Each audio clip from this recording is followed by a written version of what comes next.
Hello, good evening সবাইকে। আশা করছি তোমরা সবাই খুব ভালো আছো, সুস্থ আছো। আমরাও খুব ভালো আছি।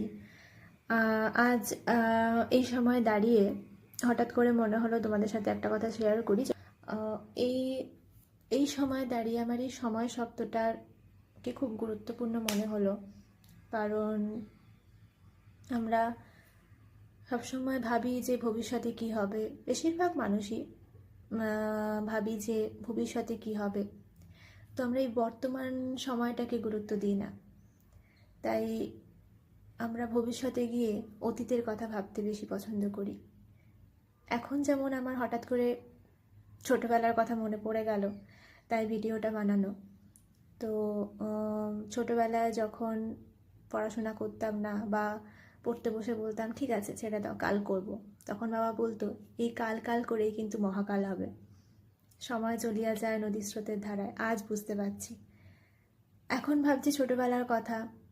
তখন ছোটোবেলা থেকেই তখন ভেবে এসেছি ভবিষ্যতের কথা। যেমন পুতুল খেলতাম, ভাবতাম কবে মায়ের মতো বড় হব। বাবাকে দেখে, বাবা যখন রোজ অফিস যেত তখন ভাবতাম যে কবে বাবার মতো চাকরি করতে যাব। তো ওরাই অ্যাকচুয়ালি রোল মডেল প্লে করতো।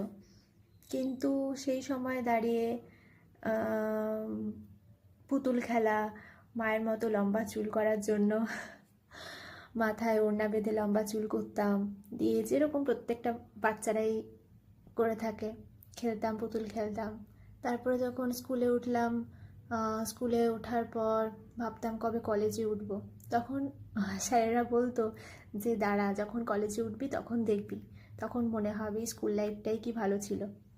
কলেজে ওঠার পর 4টে বছর যেন একটা হেক্টিক মনে হতো, যে কবে কলেজ লাইফটা শেষ হবে। ঠিক কলেজে উঠেও ম্যামেরা বলতো যে এখন ভাবছিস তো যে কলেজ লাইফটা কত কষ্টের, তখন বুঝবি যখন আমাদের মতো জায়গায় আসবি, মাথায় এক গাদা চাপের বোঝা পড়বে, তখন ভাববি, তখন তোরা বুঝবি যে কলেজ লাইফটা কত ভালো ছিল, হোস্টেল লাইফটা কত ভালো ছিল। তো এই এখন তো কলেজ লাইফও শেষ, এখন চাকরির আশায় বসে আছি। এখন যা অবস্থা সব জায়গায় চাকরি, সঙ্গে সঙ্গে পাস আউট করার পরেও চাকরি পাওয়াটা খুব কষ্টের। তো এখন এই সময় দাঁড়িয়ে ভাবছি যে কলেজের প্রত্যেকটা দিনকে ভাবতাম যে ধুর আর ভাল লাগছে না, কবে শেষ হবে। তো সেটাই এখন বসে বসে ভাবছি যে সেই সময়টাই ভালো ছিল। তো এটাই বলা যে যেটা করছি সেটা ভালোবেসে করি, পরে কি